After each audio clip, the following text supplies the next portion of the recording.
I forgot, I didn't go straight to level 4 or whatever from here either. There is quite a bit you can do after you finish each level, generally speaking. You go back to this level and just blast your way through. There's not much to be said. You can pick up some extra money. The key thing here is a health upgrade that was trapped in the mountains due to the fact that you couldn't break through blocks. Now, this guy can smash through solid stone statues with a headbutt. What shocks me is that he can't break those blocks with an equally swift headbutt. It just boggles the mind. But I didn't design the game, I just play it and enjoy it. And what I think he learned that ability from is just thinking back in shame on how he died. Killed and eaten by a lesbian bachelor party. Think about that. This guy has to be beating his head against the wall for most of eternity. So he's going to be very good at what he does, and that is headbutting. What he's spitting at any given time, I don't want to know. I've made my theories, but they are just that, theories. They are not to be taken as gospel truth. I always do this. I always drop down there thinking that I am further along in the level than I am, and I feel like a dickhead. I probably am a dickhead.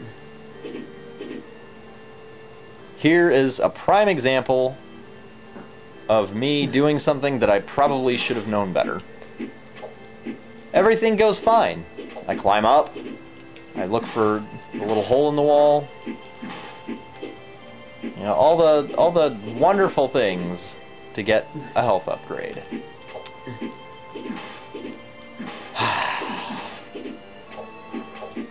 And then when I finally get it, and I'm about to leave the level, I just have to use the mercury. So the description was, allows you to escape from one enemy. Which I thought, huh, I wonder what that actually means. Does that mean that one enemy just disappears? I mean, what kind of description is that? It doesn't give you any idea of how it affects you.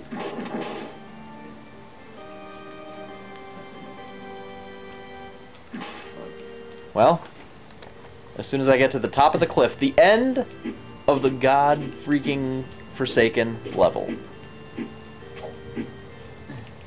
I use it. And it transports my thong-wearing ass all the way back here. And there's dick I can do about it but go forward.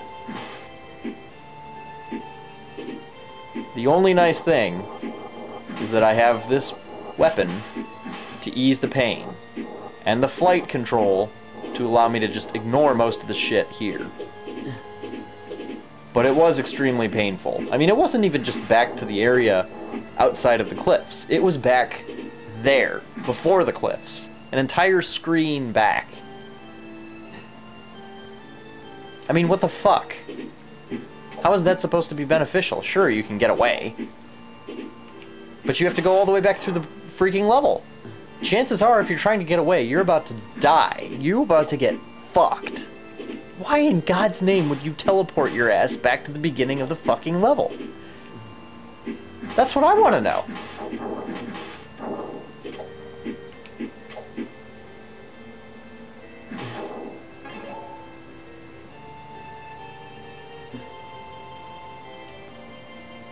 But after that, the sky's the limit. You can go to the next level. I chose to restock on a useful item. None of that gay-ass mercury shit. Naturally, I buy some of the most trippy, useless crap from Alice Cooper instead of something that would have been useful. Actually, at this point, with the amount of money I'm making, I could buy elixirs. But do I do that? No. Why? Because I'm just not thinking.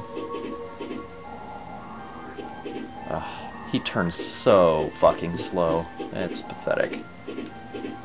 Now, I was meaning to go into the forest when I remembered the lake, which is actually a secret. Not very secret if you're a curious person like myself, it's easy to find. And here is the final level of this. There's actually 3 levels. I skipped the second because I didn't give a shit. Don't attempt this unless you have a lot of money and practice. I managed to get it on the first try because I've done this so much.